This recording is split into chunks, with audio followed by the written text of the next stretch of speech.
I Boiga or whatever from Andalus. Yeah.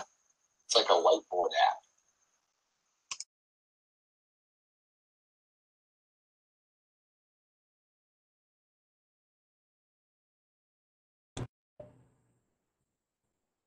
Good morning, everyone.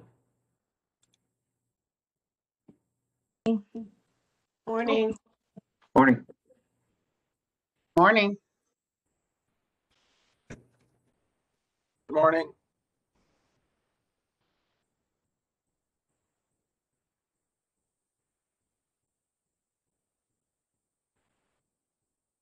Good morning, everyone.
You're online for Zach. Yes, May I sit in? please. Sure. I just want to keep.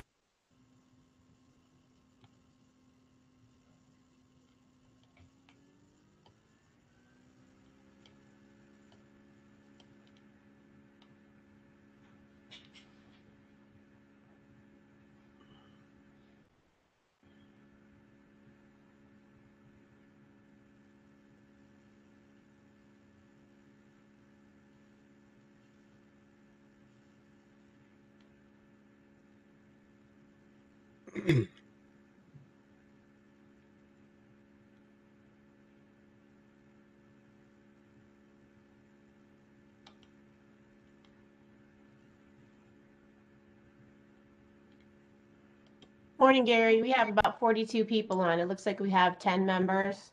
So that would Okay. be enough to start. But if you want to wait for a minute or two, that's up to you. Just wanted to give you an update. Yeah, 42 is pretty good. And yeah, as long as we've got the quorum, Lisa, I'm going to go ahead and get started. Okay, go ahead.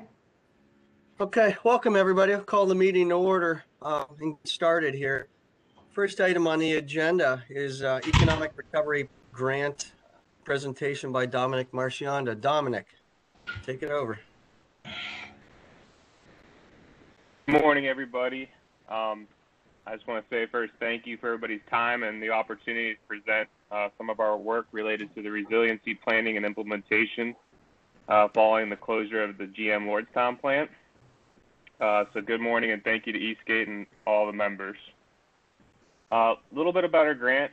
Our planning team includes myself, Rachel McCartney, Research Associate and Urban Planner at YSU, our Youngstown State University Economics Department, Dr. Summel and Dr. Oh-Hu, as well as some graduate assistants, and regional partners at Kent State University's Cleveland Urban Design Collaborative. So thank you to our planning team and all of our partners across the entire continuum of community and economic development as we've engaged over the past 7 months. Related to the economic recovery planning grant, the original work scope was to focus on 5 specific work streams. So today I'm going to give a quick overview and provide you with this presentation as it provides and suggests more detailed analysis and recommendations as we make progress. But to overview our original 5 work streams, they are mitigation of unemployment impacts, which has obviously been exacerbated by the current worldwide pandemic, but thankful to all of you and your organizations on today's call and other partners throughout the Valley. There's been a lot of quick response to that mitigation of unemployment and urgency. So it's been a very interesting work stream, and I will provide some detail to the reporting and analysis and some of the immediate responses that have been deployed in the community. Reuse and redevelopment is the second work stream. So we've been working with specific sites, primarily in Mahoning and Trumbull County, and their planning departments, key stakeholders as it relates to brownfields and other opportunities for development and needs to bolster our competitiveness when it comes to other work streams such as business development, to have the proper infrastructure to attract businesses and retain businesses. Workforce and industry assets is our third work stream. So we hear a lot about advanced and additive manufacturing, traditional and hybrid manufacturing, some of the emerging industries in electrification and automation, as well as logistics, which has been a strength of the Valley due to its location for quite some time, and infrastructure and access to the coast. But we've done some deeper analysis and recommendations that will support the next work stream, which is business development. Business development is a broad work stream and really requires leadership from our regional chamber and other expert partners moving forward. So a lot of our other work streams have recommended specific industries and employers to seek, and the different requirements and criteria that would make us competitive in business development in specific industries. And finally is strategy management. And really strategy management can be summarized as innovation and collaboration. And, today's TAC call is a perfect example of the different municipalities and community and economic development partners continuing to coordinate and communicate. So we hope to further that coordination and alignment through different strategies that we'll highlight today to continue and ensure implementation of some of the planning recommendations from this report and others' efforts. So the first work stream, mitigation of unemployment impacts, we've done quite a few reports in this area. So just to name a few from our economics department, I will go through and highlight some of the priority reporting and analysis. So we analyzed trends in employment in the Youngstown MSA back in February of 2020. Obviously, before COVID-19 hit, the drop in the unemployment rate in the Youngstown MSA was largely due to a decline in the labor force, while overall employment remained steady. As we moved along, we saw trends in income in the Youngstown MSA, unemployment in the region during the pandemic, and then started to try to do some predictive analysis related to unemployment rates of Mahoning and Trumbull counties in 1, 2, and 5 year intervals related post Lordstown GM plant closure through comparison to 25 similar counties throughout the region. We've also analyzed creating a shared workforce resilience strategy. So we've identified 5 key strategies that can help organizations achieve a long-term workforce resilience. We've analyzed Youngstown MSA and comparative analysis to the labor force related to the workforce in the Youngstown area, to the state of Ohio and the nation, and have made suggestions of opportunities to fill the gap for in-demand skills by creating new education and training programs. We've also analyzed a lot of economic development inventory and Northeast Ohio reports and summaries done by regional partners such as Cleveland State University. And of course, related to our emerging industries and existing industries, we've done additive and advanced manufacturing SWOT analysis, promoting additive manufacturing, the Mahoning Valley Report, I should say additive and advanced manufacturing, and the economic impact of Lordstown investments such as TJX Warehouse Distribution Center, Lordstown Motors, Altium Battery, LG Chemical, and GM's investments. So quite a lot has been done on mitigation on unemployment, and as we move forward, we definitely want to continue to support different outreach programs that we partnered with regional partners to keep in touch with our businesses and make sure that our responses are effective and instead of reactive, proactive. So we'll be deploying more of these recommendations and outputs from these analyses and reports in our mitigation and in our workforce and industry assets work stream. So we can go to the next slide. Reuse and redevelopment. Our goal is to evaluate and propose new networks, infrastructure, and facilities to ensure the economic development of the Lordstown area and its surrounding communities.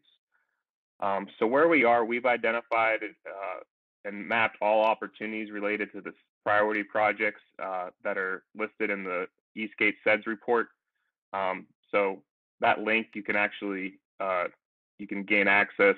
So please, I encourage you to check out some of the opportunities and existing projects prioritized as it relates to the SEDS that are available through that link.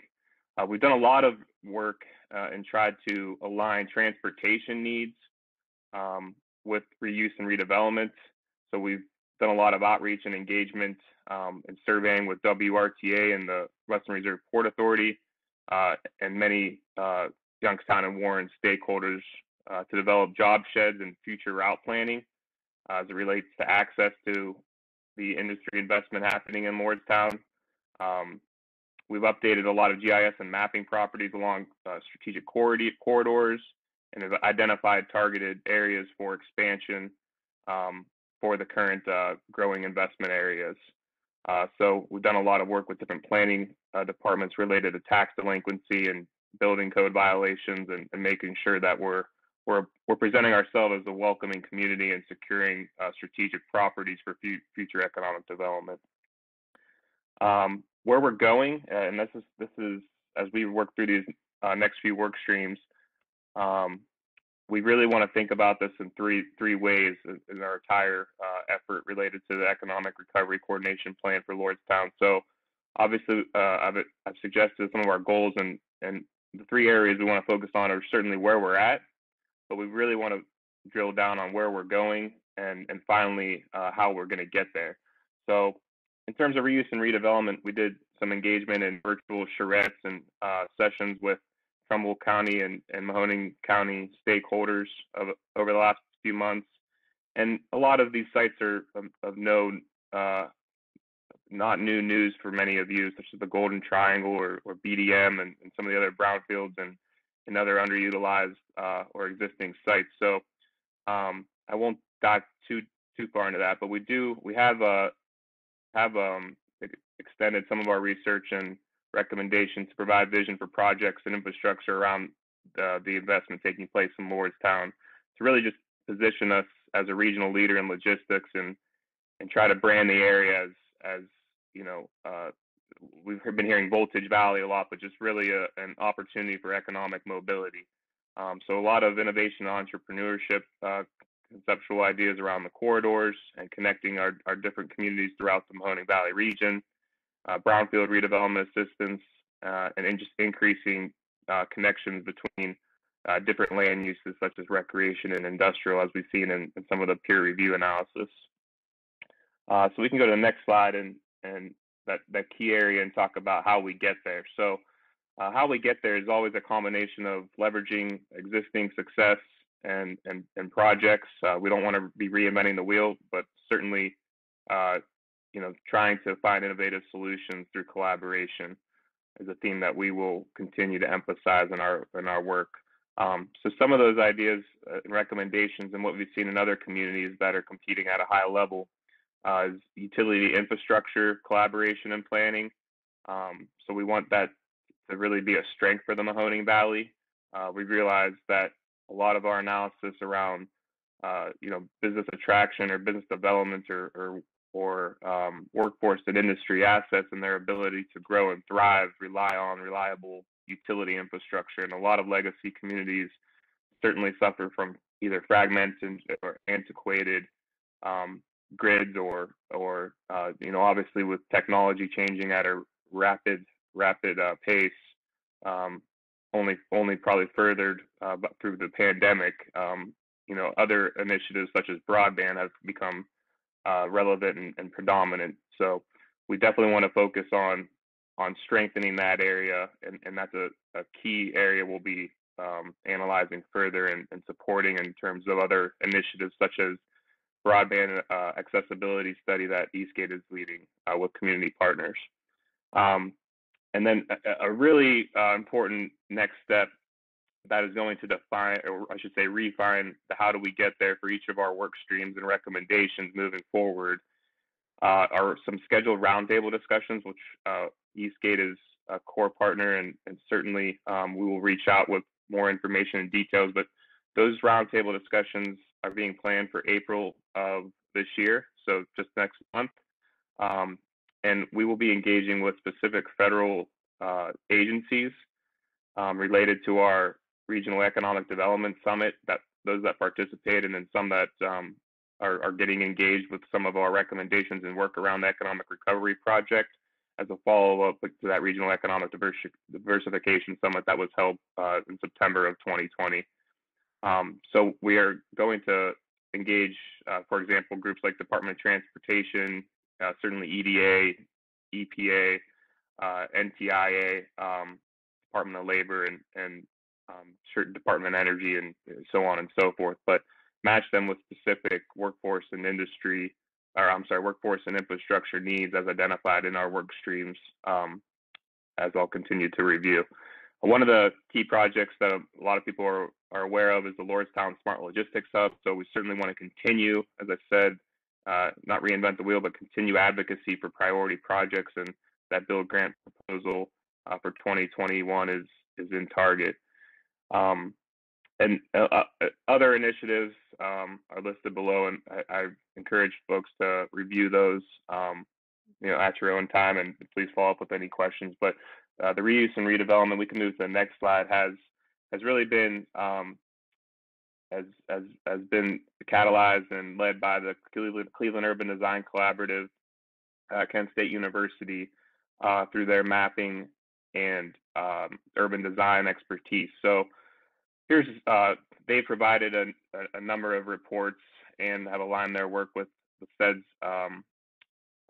as I previously mentioned. So here's just kind of a snapshot of some of the mapping and categories they're focusing on. So I mentioned the SEDS identified regional priorities, corridor connections, sites like Golden Triangle and Copper Weld, and then Lordstown. I know our initial slide was the Jury Gray Day in Lordstown post GM announcement a few years ago, and now we're riding with Lordstown. So already a lot of exciting news and progress, and we want to only continue and further that. So you can, next slide, please. Workforce and industry assets is certainly critical to economic development for any community. listed here are our goals, and again, the same format and strategy of where we are, where we're going, and how we get there. I don't think we need to review too hard. Everybody knows our assets since America Makes was established during the Obama administration, quite some time ago, already 2 administrations ago. So advanced manufacturing ecosystem is critical, and that includes not only groups like Bright Innovators and Warren and Youngstown Business Incubator and Youngstown, but certainly America Makes as a strong federal and really international, just global partner with their presence. And then the entire continuum of education and training partners such as Eastern Gateway Community College, our career and tech centers, the Manufacturers Coalition of the Mahoning Valley, and different assets such as the Air Reserve Station, and certainly working on developing stronger relationships and support for commercialization and the private sector. One of the key initiatives is Oak Ridge National Labs, which is a affiliate and direct leader in Department of Energy work. Has been establishing key partnerships with YSU, Bright, and America Makes, and we are continuing to work through the House budget and other mechanisms to designate our area and America Makes region as a hub and spoke model for hybrid manufacturing. So that's a key initiative that has been ongoing and certainly led by some of you on this call today in support. And we look forward to the fruit that will bear for the community in the long term and help continue our legacy in traditional manufacturing and update through advanced and hybrid models. We've also established a IT workforce accelerator. We've seen across technology, healthcare, and really numerous industries the importance of data analytics and internet information technology skill sets are in high demand. So we've actually worked with IBM and have launched a certificate program and a IT workforce accelerator up on campus at YSU and available through remote and digital platforms. Another certificate program that we're trying to continue the flexibility to education and skilling our workforce and community. So our mathematics department and business college and Department of Economics have created and established a strong data analytics certificate program. And that, I think, is just the beginning of many stackable credentials, badges, and the different trends we're seeing in education. Again, for just that has been completely accelerated by the pandemic. And where we're going, we want to build on our strengths, and we also want to capture these opportunities that have certainly presented themselves from the onset of this project. So we want to continue focusing on the following growth industries that we've identified, which is advancing into additive manufacturing, electrification, automation, and logistics, and energy. And certainly with administrative changes, priorities definitely change politically, which has effect between fossil fuels and traditional energy resources versus renewable and clean energy technologies that are starting to emerge. So we want to leave that area broad and flexible so that we can certainly benefit as a community from each of the different categories related to energy.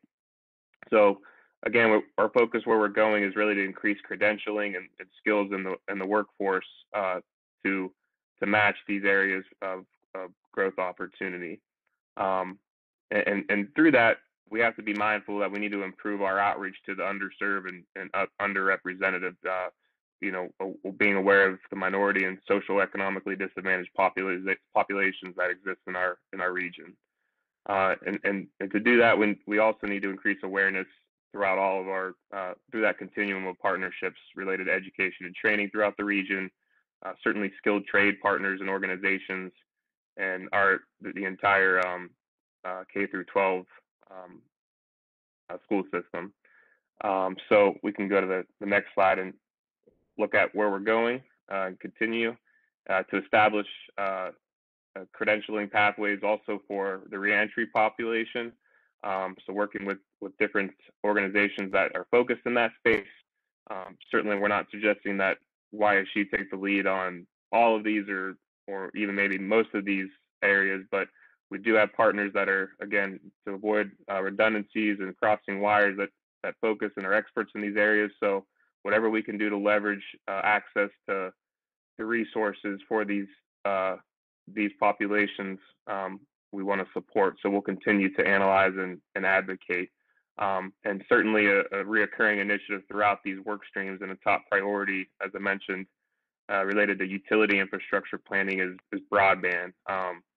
I'm sitting here in at what I would call a pretty nice neighborhood in the Mahoning Valley, great freeway access and utility access, but I've had many of times having broadband access conflicts and delays and interruptions, from work from home environment, which I'm sure a lot of you have experienced. So that divide is only greater in communities that don't have access to devices or higher speed internet. So we certainly could continue to focus that as it relates to all of our work streams. And again, the key is really the ingredients and the recipe moving forward of how we get there. So significant investments have been made over the last really 7 months related to workforce by the state of Ohio, certainly, YSU and GM, related to community investment funds. I think that in the news we were hearing a lot about clawback funds related to the initial closure, and through those funds, there's been a lot of initiatives that have been able to funnel through partners such as Escape. But one focus area that is now a priority at YSU is the YSU Center for Strategic Workforce Education and Innovation.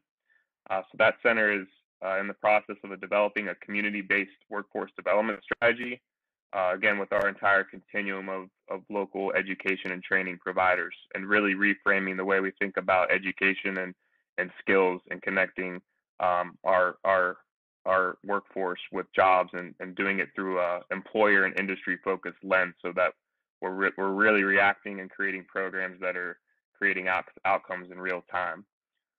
So again, I'll reiterate the following growth industries of advanced and additive manufacturing, electrification, automation and logistics, and certainly energy in a broader light moving forward. Next slide.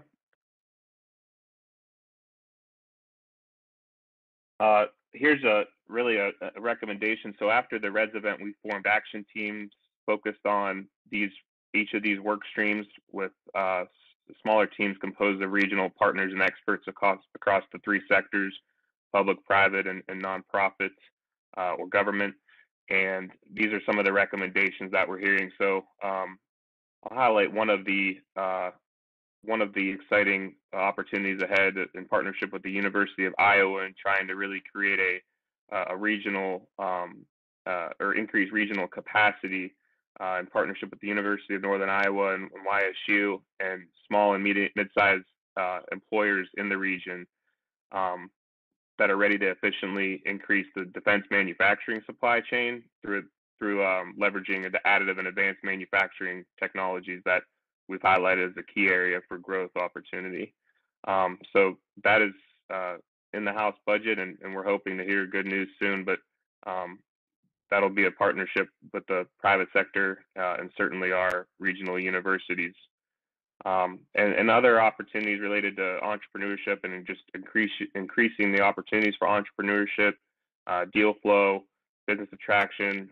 We want to continue to explore and improve our funding agency relationships. So we're looking forward to identify resources and just create direct pipelines and point of contacts with federal agencies and you all on this call, and our organizations and regional partners. So we'll continue to do that. And some of the areas we're focusing on is mapping the supply chain and figure out ways to support the supply chain to really bolster our competitiveness and really a claim to strength in the Mahoning Valley for these emerging industries we've identified. Next slide. And some of the other workforce and industry asset highlights: electrification, automation, and logistics. We've really framed it around creating the workforce of the future right here in the Mahoning Valley around those emerging industries. So some of the themes that we're highlighting are alignment, inclusion, awareness, and reentry. And again, feel free to comb through these slides in detail, but we want to be employer and industry focused so that we're again, the real-time jobs connecting with those the underemployed in the area. Some of the initiatives that we're working on are virtual career fairs and greater broadband initiatives with community-based organizations to meet people where they're at.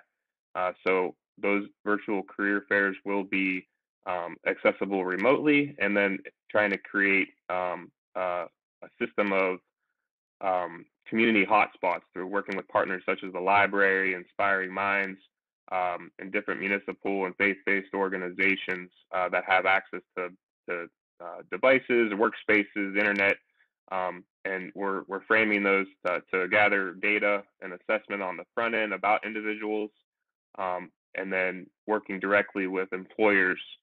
So having virtual career fairs focused on jobs available coming online now through Altium Cell, LG Chem, Lordstown Motors, and the companies that we've all been hearing and reading about excitingly throughout the last few months. So we look forward to those efforts, and we'll certainly continue and rely on all of you to share the outreach as we our website launch and partner materials are being developed now. So we'll be sure to share that with everybody. And then energy, again, we really want to shift from just focusing and relying on an area that we initially started on, which was petrochemicals, and expand across the broader scope of energy areas and sectors. So looking at clean and renewable energy options, and certainly still want to understand and how we continue to develop our strength in petrochemicals as well as that opportunity makes sense. So we can move to the next slide.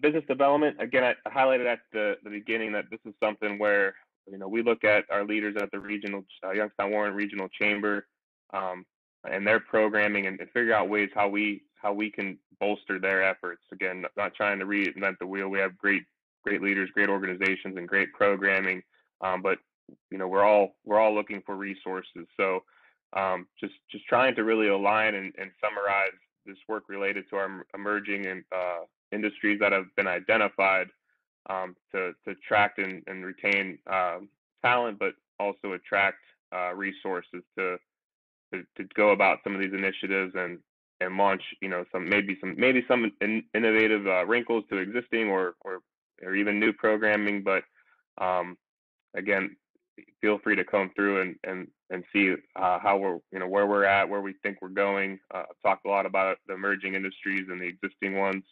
and some of the ideas that we've been exploring in more detail, and how we get there, and looking forward to those roundtable discussions. You can move to the next slide. And finally, strategy management. As I mentioned earlier, this is really something that it's going to be ongoing no matter what the planning effort or what the initiative. So our goal is to establish a coordinated, collaborative implementation strategy that's just, again, ongoing, economic recovery focused throughout the Mahoning Valley, and calls like today are how we continue to do that.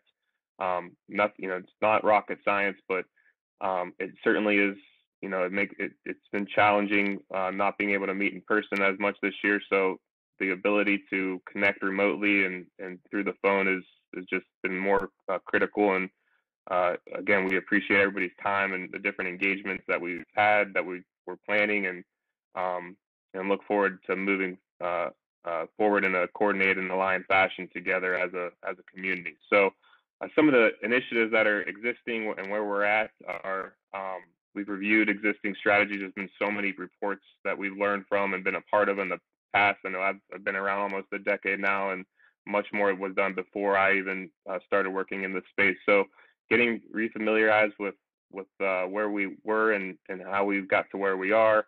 But then also a new and exciting initiative called the Communities of Excellence, led by Eastgate and regional partners in the nonprofit economic development, community development space, anchor institutions such as YSU and Mercy Health, and foundations such as Raymond John Ween Foundation, the Community Foundation of the Mahoning Valley, and the Youngstown Foundation. I'm sure I'm missing certain partners, but that's an early stages of organization and prioritization and figuring out how we measure success and what success looks like across our organizations and industries, and how we take some of the findings, in reports like these in areas where we know there's opportunities for growth, but there's certainly work and resources needed, and how we get our local team ready for, if we're going to be engaging with federal government agencies and national and private partners. All of you are familiar with writing grants and needing a match, and that limits a lot of our ability to grow and procure resources. So having alignment with financially strong, institutions, our banking sector, our foundations, and having them aware of what our priorities and understanding the mechanics behind success to achieve excellence in these industries is paramount to our success moving forward. So we've been great benefactors to the leadership of Eastgate and Mike Ripko, coordinating that year 2 of the Communities of Excellence. It's a 3-year program, but we're hoping to scale and cast our net wider as we continue to refine our strategies and metrics for success and through that theme of collaboration and innovation, as previously mentioned. In strategy management, we had that regional economic development diversification summit back in September of 2020. It's always, I know everybody's probably Zoom called out and only so many different names for meetings and discussions, but these roundtables, we're looking forward to coordinating those so that we're having our local, all of us getting, building these direct lines of contact with federal and state partners and securing resources and establishing a strong dialogue. And through this pandemic, try to look at the bright side. I know I have myself gravitated towards podcasts and other digital platforms for information and communication and learning. So some of our priorities and things we're suggesting, and certainly the ability to continue implementation is going to rely on communicating that to the public and all of our partners. So we're hoping to develop a series of podcasts to try to instill the direction of where we're going and continue to educate the public and all of our partners and really create a new brand around the excellence and opportunities that exist here in the Mahoning Valley. So again, there's how we get there, and the next slide just kind of shows the schedule and where we're at. We're still on target to finish the project by the end of this year, 2021.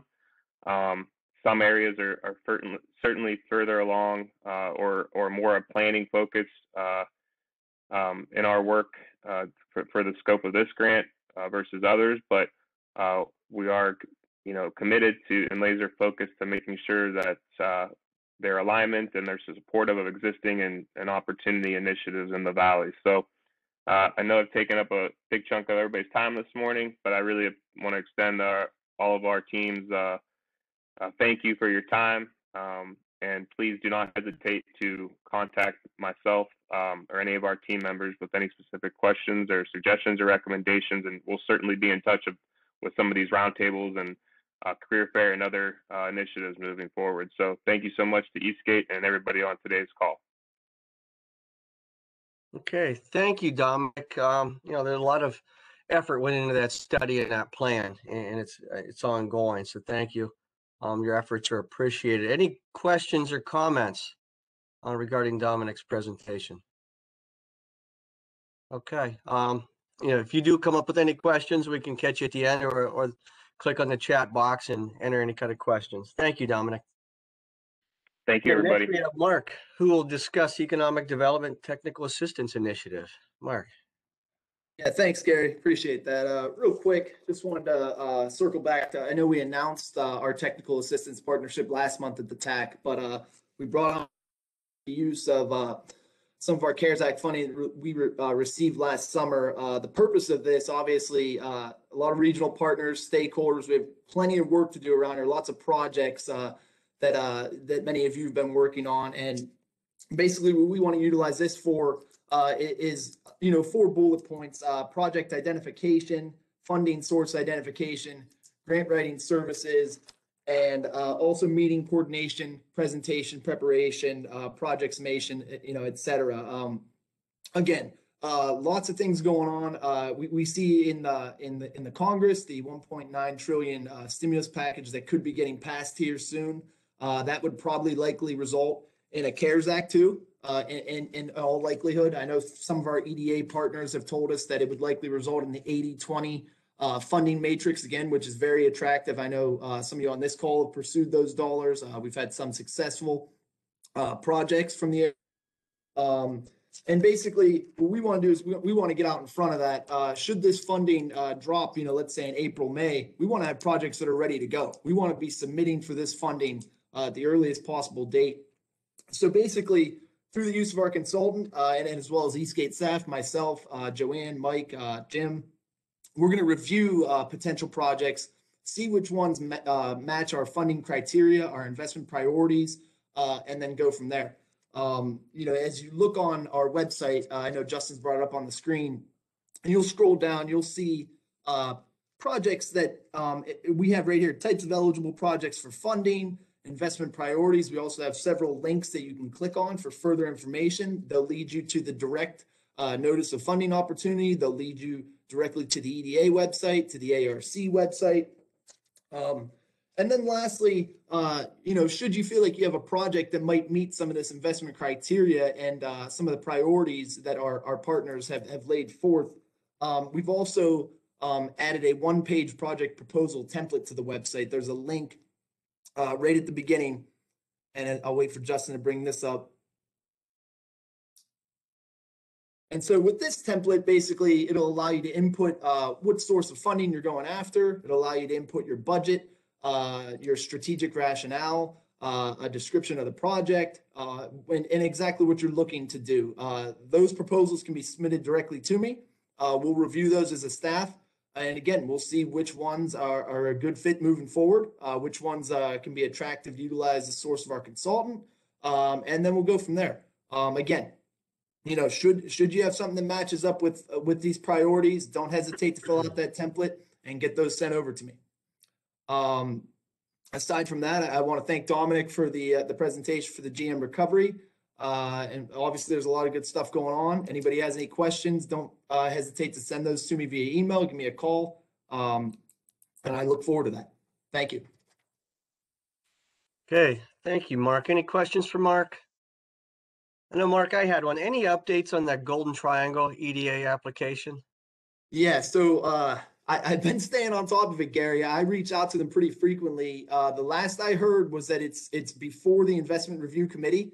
They're in a holding pattern right now because the funding is dwindling down. Excuse me. So I think you're a finalist, but it's tough to say whether or not that's ultimately going to get funded. They still haven't made a final decision. Okay, thank you. Yeah, just keep us posted on that, please, Mark, because I get the question all the time. That's why I asked it, so everybody can hear. Thank you. Yeah, it's been a long time, but I'm keeping up on that for you, and if I hear something, I'll let you know. Okay, thanks. All right. Okay, next, Kathy's going to update us on ARC program and the 2021 conference. Kathy. Yes, thank you, Gary. I just wanted to begin with the announcement of our 10th annual Appalachian State of the Region Conference. And as Justin has on your screen here, we have the save the date announcement for you on the Eastgate website. And in this conference, this is where we bring together professionals, economic development experts, and public officials to talk about the growth and the needs, economic growth and needs in the Appalachian region. So this year, we are going to have it virtual again due to the pandemic. That's a free summit, and we are going to have it for 2 hours each day on May 11th through the 13th. And our topic and focus this year is on infrastructure and Appalachia's future. So there'll be 4 areas that we're going to be having presentations and discussions, and that's going to be on transportation, workforce and innovation, water, and broadband.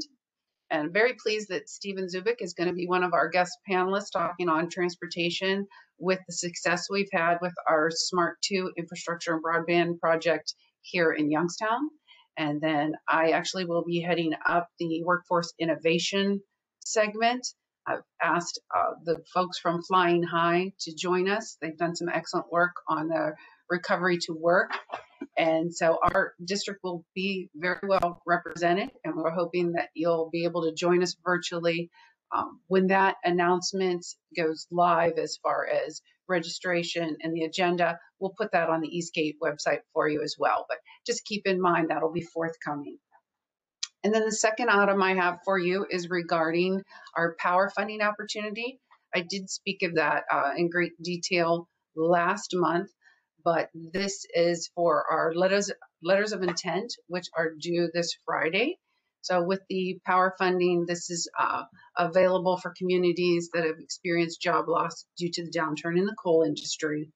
And the purpose of the funding is to strengthen and diversify those local economies. There's two types of applications: the implementation, which is a minimum ask of $400,000 up to $1.5 million. And then we also have the planning grants. So for applicants, if you are interested in applying, it's critical to meet that letter of intent deadline. Our region has been very successful in securing dollars through this program. And I am aware of one application that is coming forward from our district, and that's in partnership with the Youngstown Business Incubator is the direct applicant. Eastgate, of course, have been working with them to develop that. We're really pleased with that application. Is to work with existing businesses and startup companies to provide traditional business counseling services, assistance with loan opportunities, as well as technical assistance to help them to be more competitive. And in order for our project to be successful for power, it's got to be regional, impactful, and collaborative. YBI has definitely hit the mark on this as well. They're going to be, if successful, serving these 7 counties within Appalachia, and that's 2 local development districts. And some of their partners will be many that Dominic just mentioned in his segment, but we're looking to partner with our minority business centers, as well as Eastern Gateway Community College, YSU, our veteran women and socially and economically disadvantaged businesses here within our community. So if you'd like more information on power opportunities, feel free to reach out to me. Also, we have this segment that you're looking at on our website. And if you go to our homepage, along the top bar, it says news. Just click on that and it'll take you to this power segment. And then the last item I have for you is regarding tourism in Appalachia, Ohio. This was an initiative that we began last year before the pandemic, and we had a meeting at Salt Fork, and then now we are recapturing that group. Governor DeWine is very supportive of the initiative, and in fact, in his proposed budget, he's allocated $15 million for promoting Ohio. So that's bringing people back to Ohio. And in particular for Appalachia, Ohio, we're focusing on telling our own story. And yesterday I had the opportunity to sit in on our meeting in which we were discussing with Ohio Tourism, as well as the governor's office and our for-profit businesses that rely on tourism, how we can strengthen our area. In fact, there's a great deal of dollars that do come into the Appalachian region regarding tourism. And our statistics show from Ohio Tourism that in 2019, $3.8 billion was spent by visitors coming into the 32 counties of Appalachia. And on average, when one of those visitors comes to our region, they're spending $150 a day per person. So that's a lot of dollars coming into our region, and we want to strengthen what we can on that. And certainly COVID impacted us negatively and positively. There was aspects of both. On the negative side for tourism, certainly our restaurant, bars, museums, the theaters, they did suffer. But we saw a real uptick with our outdoor recreation, our bike trails, and our state parks. So I have a little video I'd like to share with you that is it's very short, but it captures our campaign and how we want to promote Appalachia as a good place to live, learn, work, and play. Justin, if you could play our video. What will you find in Appalachian, Ohio? Wild tours and perfect pours. Open air and open water. Moments of awe and moments of awesome. Charming spaces and inspiring places. Find it here in Appalachian, Ohio. Thank you. So those are the 3 items that I wanted to talk with you about today to give you an update on the ARC program. If you have any questions, please feel free to reach out to me. Thank you. Okay, thank you, Kathy. Any questions for Kathy? Okay, thanks again, Kathy. Okay, next we have a presentation on the Trumbull County Service Plan by Dean Harris. Dean. Hi there. Thank you, Gary. Thanks for letting me have a chance to talk about the plan we put together. You may be aware, last year, the Trumbull County Commissioners asked WRTA to look at the possibility of extending our service area into Trumbull County. And of course, one of the questions was, well, if we do that, what does that entail? So we worked with our planning consultant, Delta Development Group, and a small little committee. We also had some input from the community with a survey to help us put together this 5-year plan. So go ahead and hit the next slide, please. So this plan has 3 major components: the operating side, which is for the service, the capital side, which is like the buses and facilities, and administration, basically some small items to basically manage those 2 items. Next slide. So for the operating side, we have 3 core services we're proposing this plan: fixed route, which is the large buses that you see go up and down the road, just like we have now. Also the countywide, which is the smaller buses that do curb-to-curb pickups, 24-hour scheduled advanced service. Again, just kind of like we have now. But one of the new things we're proposing as part of this plan is zone service. So it's a modified countywide, but on a smaller scale. So it serves smaller areas with more access to service. And besides just scheduling a 24-hour advanced trips of up to 7 days, you actually can do a same-day reservation. So if you just decide you want to take a ride today, you can. And it also will connect with our fixed route. So there'll be a fixed point on the route, for the fixed route, that these zone service buses will arrive at every hour or every time the bus passes it. Next slide. So for the fixed route, we're looking at continuing our regular service that we have up in Warren right now. It currently runs 6 to 6 Monday through Friday. If we do increase our service, the first thing we would do is add Saturday service. Eventually, we would then extend service into 9 p.m. to match what we currently have in Mahoning County. And for the fixed routes, we currently have six routes. We're looking at adding 3 new routes. The one, the Kent State Trumbull route listed here, that's really basically what the Warren route does now. The Warren Express route goes to Kent State Trumbull. But this new route that would take place of that would go up to Champion Heights. We would also add a crosstown route in Girard, across to Hubbard, and it basically would go along Route 304 between 422 and Hubbard. And then another route we would add is the Lordstown Express out of Warren into Lordstown area to address the new jobs that are going on down at TGX, the battery place, and the trucks, the electric truck. And then these other routes, they'll actually be extended into further out to provide better coverage. Next slide. So the county route, we'll go quick through this. The county route, again, is just fixed route service anywhere that the fixed route doesn't serve. So we'll provide this countywide service. Next slide. So the zone service, we've got 5 zones that we're going to show you, and here's what we're calling them. The names are just kind of identifiers, and we'll have a map here in a second so you can get a better visual of it.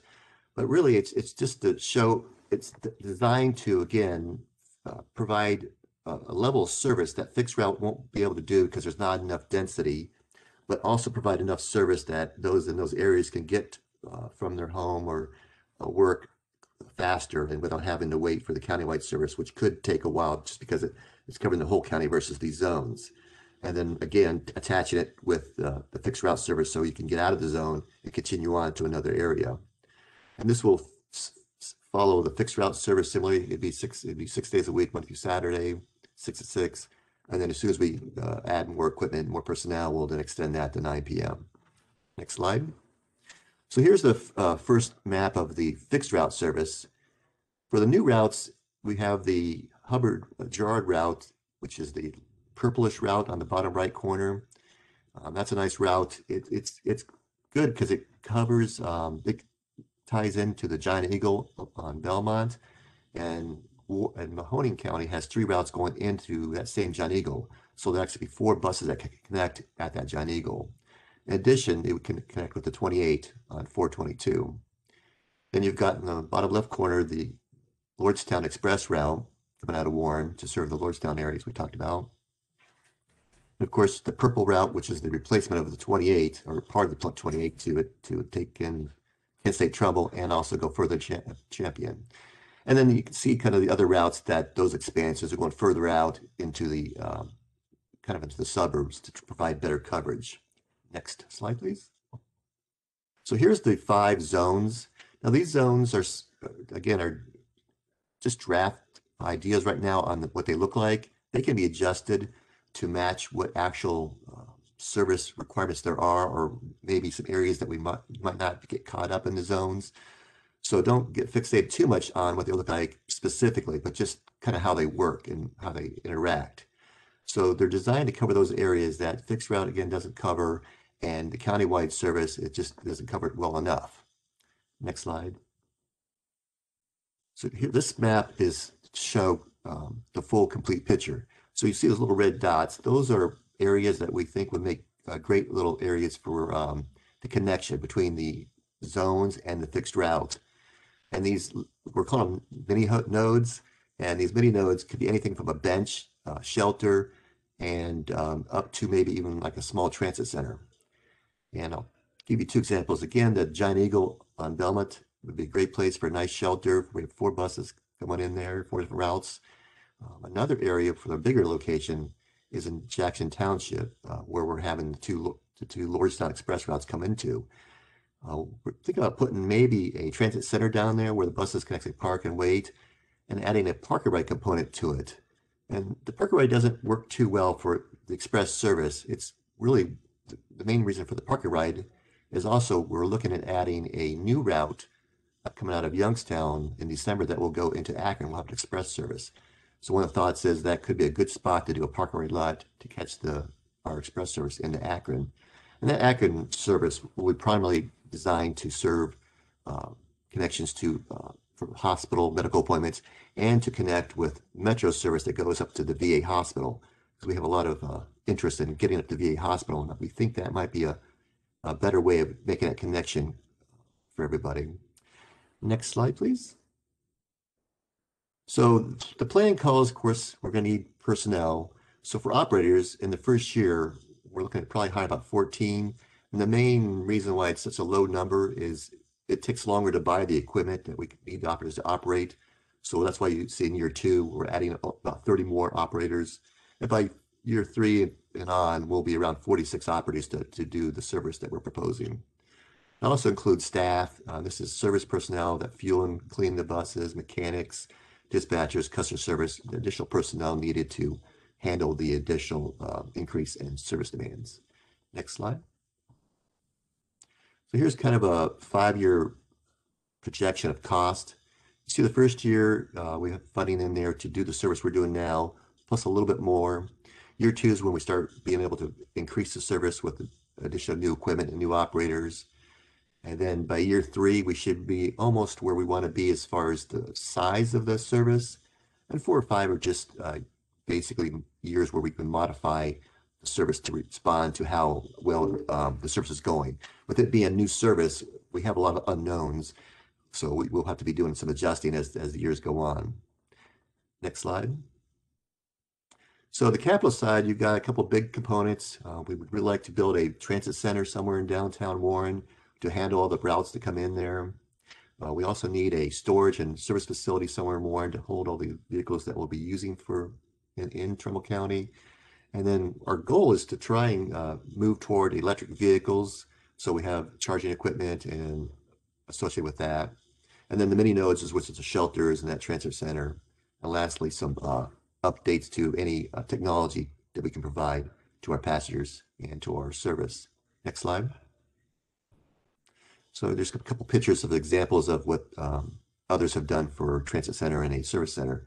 So the transit center in downtown, it'd basically be a covered space for people to have a waiting area. There could be benches, there'll be vending machines, some office space for our personnel, and restrooms for the employees and customers. Could even be some mini shops if we have space for maybe a little retail or something available. Bicycle storage, and of course, destination signs to tell people where to get on. On the service side, the storage and service facility, it's going to hold at least 35 buses. It's going to, again, have the charging area for electric, space for some office space for the personnel that were staged out of there, and for the bus drivers that start out of there, and area to wash and service the buses, fuel buses. Servicing or any maintenance will still be done out of the Mahoning facility. It's more cost effective to have one maintenance facility than trying to have two small ones. Next slide. So here's kind of a 5-year capital plan. Try not to spend too much time studying the large numbers because they are rather large. But basically, the flow of the plan is to start looking for land for the facilities in year 1, start some of the equipment we're going to need to facilitate the administrative side, and to start procuring vehicles. That continues in year 2, where we start procuring the vehicles, start installing some additional equipment on those vehicles, and continue to make improvements to like adding shelters and other items. And year 3 is where we start working on the facilities. Goal is hopefully if we can get it done in 2 or 3 years. Construction is not always that simple, but that's our plan. We hopefully will have the construction started in year 3 for the Warren Transit Center and also the Warren Storage Facility. And then 4 and 5 is again continuation of bus replacements and adding additional buses to our fleet to add more service. A lot of this cost will probably be covered by federal grants. We've been very good at getting grants, so I'm not too worried about the numbers, the high price tag, because if we do go into Trumbull County, it's based on a sales tax, and it's not nearly that much money. But I think with the federal grants and do a little cost and engineering, we'll do a little better than those prices. Next slide. So for the administration, we're basically looking at doing an aggressive marketing campaign to make sure people know we're in Trumbull County, what we're providing. We're going to analyze the service and the expansions continuously. And then we'll also be designing the storage facility in the multimodal transit center. We plan on trying to do an annual survey every year to try and get a feel of how the service is doing. With this being a new service, we really don't have a baseline on what people really need and what they will use. So with these servers, we're hoping to be able to use that to make those service adjustments. And then of course, identify where the mini nodes can go and the other enhancements can be installed, so we can continue to install those throughout the service area. Next slide. So this is just a breakdown of the overall cost summary. The first row is the operating cost you saw earlier. Second one is the capital cost. The third one is some of the administrative costs. And the big items there are for the architect and engineering costs to design and develop the 2 facilities. The rest of it's just like some marketing and other little admin cost. So that is, I think, next slide. I think that's the last slide. Yeah. So that's the plan. I'll be glad to answer any questions if you have them. Otherwise, if you don't, you can always email, call me. I'll be glad to answer them anytime. Oh, got one other thing I got to announce. Thanks, Murda. We also are doing a coordinated plan for the Trumbull and Mahoning County area. We happen to have a focus group meeting tonight at 6:15. And if you go to the news area on Eastgate's website, you can find the news article about it, and you can click on the link. And we'd love to hear any feedback on transit. It's not so much transit, fixed route transit. It's more of the needs of transit, trying to see what we can do with the 5310 funding to help supplement and add to what service WRTA provides. With that, I am done.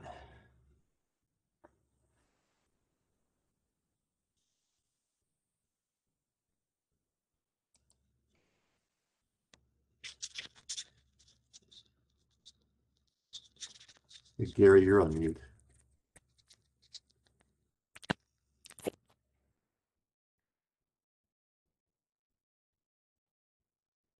Sorry about that. Thank you, Dean. Yeah, I was muted. A little bit of noise going on here. I apologize. Next, we have Stephen with the fiscal year 23-26 TIP development. He's also going to update us on the upcoming program cycle. Thanks, Gary. You guys can see on the slide here, talking about the fiscal year 23-26 TIP development. Actually, I've spoken about it and spoken about our programs and upcoming funding cycles. ODOT Central Office has decided to delay the development of the TIP STIP 1 year to get back in line with the other states. So we will not be developing a TIP next spring. If you want to jump to the next slide, Justin, just give you guys a quick update on what our plans are for our 3 programs. Quick reminder, our first one, the STBG program, typically roadway resurfacings, bridge replacements as well. If you jump to the next slide, you can see that we're relatively filled out for what we're currently able to program. With all 3 programs, if we were developing the TIP next spring, it would open up 2 additional years. But without this, we cannot program funds past fiscal year 24 or somewhat in fiscal year 25. So this one, we will be delaying our funding round until the fall of 2022. This backs it up a year. Certainly, if there's, you'll see we have a resolution today. If there's additional funding requests, stuff that's needed prior to the development of the TIP, still get in touch with us. We'll see what we can do, and we'll get everything through our program. If you jump to the next one, we get into our CMAQ program, congestion mitigation air quality. As I've mentioned previously, this is typically roundabouts, turn lane additions, anything that's going to get emissions out of the air and reduce congestion. This one, if you jump to the next slide, this one run as a statewide committee. We're still anticipating a funding round occurring this summer. We're still awaiting guidance from the statewide committee, but there is some funds available through our agency. There is some funds available across the state. So we do believe that we'll go through a funding round still this summer for our CMAQ program. If you want to jump to our last one, our transportation alternatives program, mostly related to bike pedestrian facilities, sidewalk safety lighting. If you go to the next slide, we do have our typical allocation of funds available in fiscal year 24. We're usually doing 2 years at one time here with our TAP program.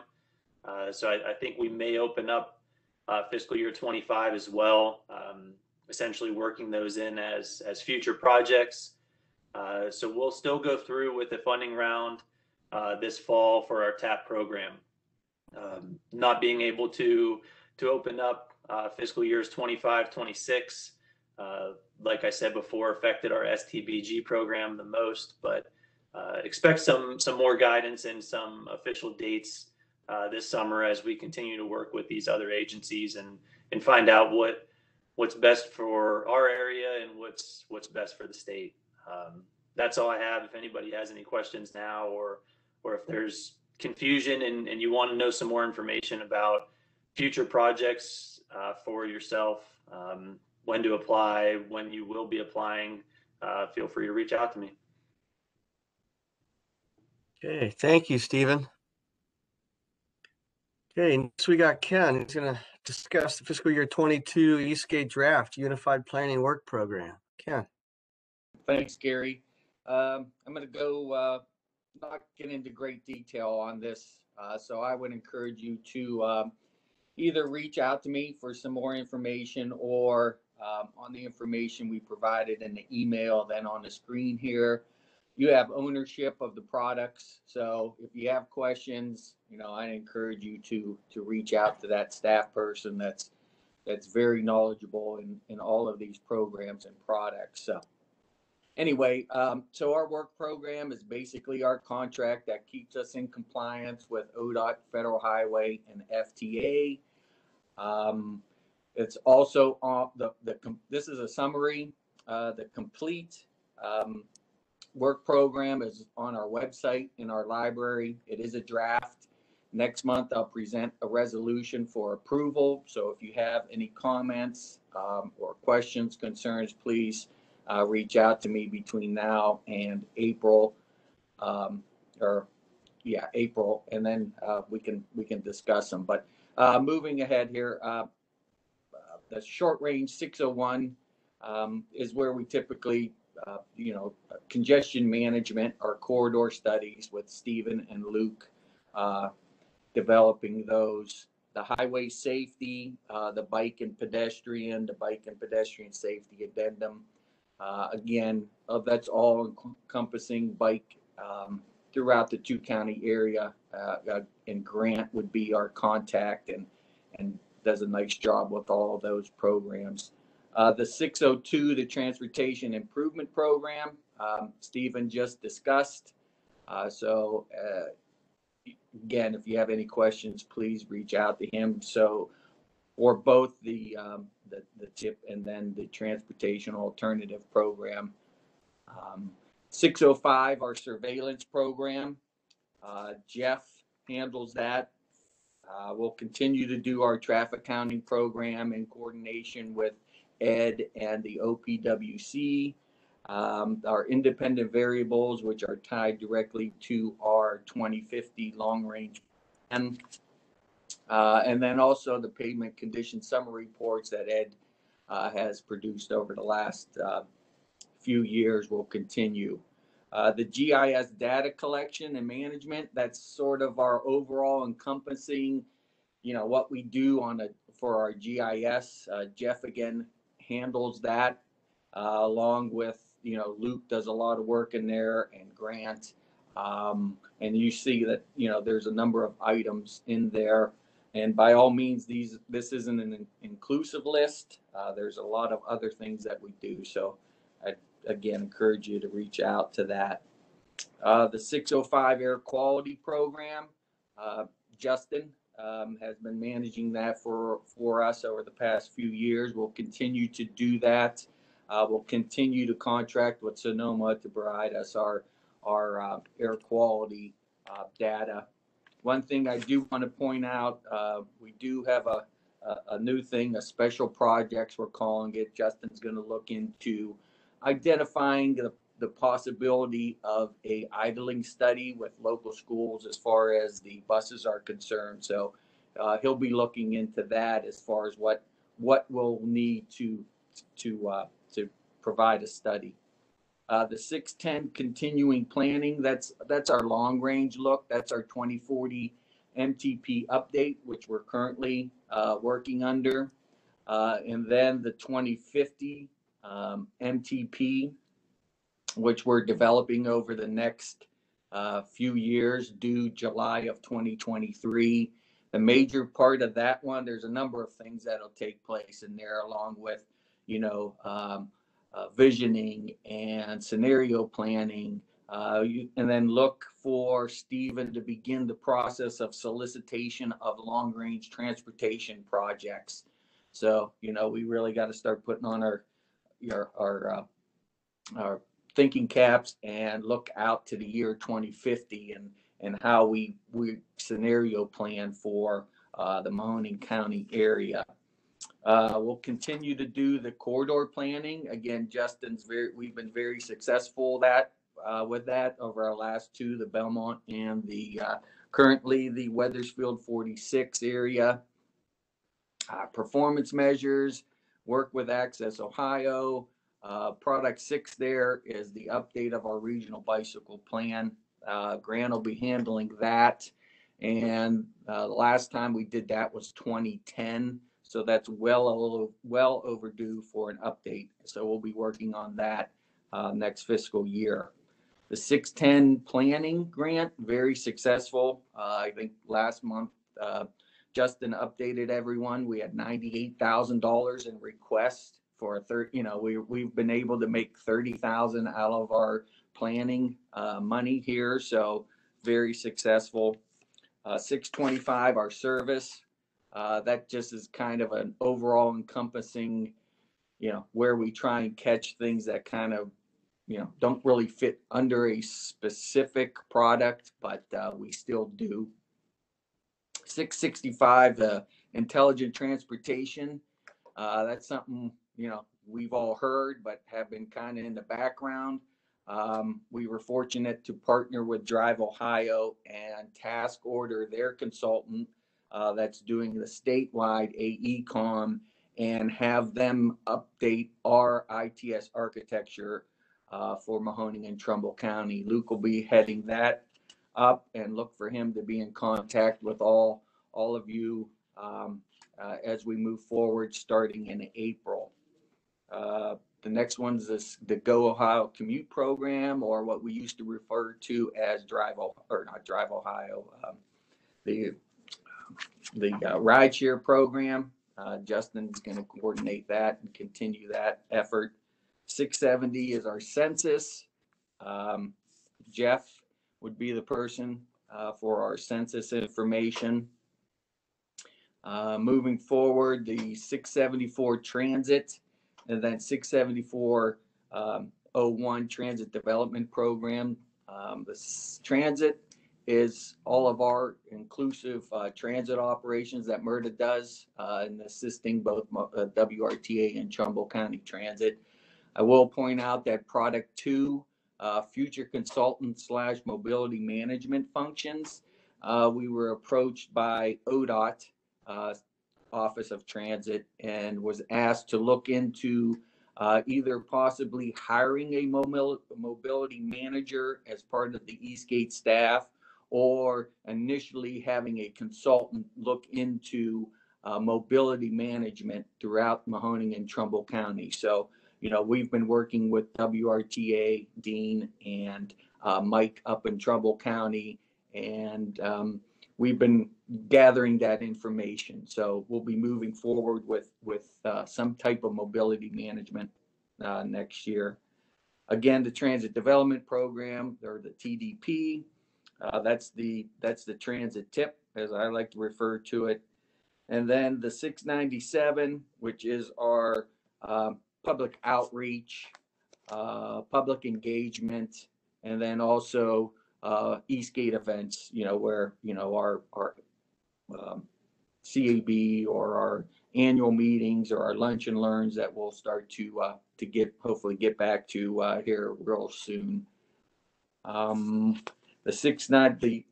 other ones in 697 are just like you. We have to be compliant with our federal compliance, and then the last one on there, Unified Planning Work Program, again is the work that we'll perform not only from last year but this year and then next year, following that into 2023. Cover that quickly. Again, I would suggest please reach out to me or the ownership if you want more information.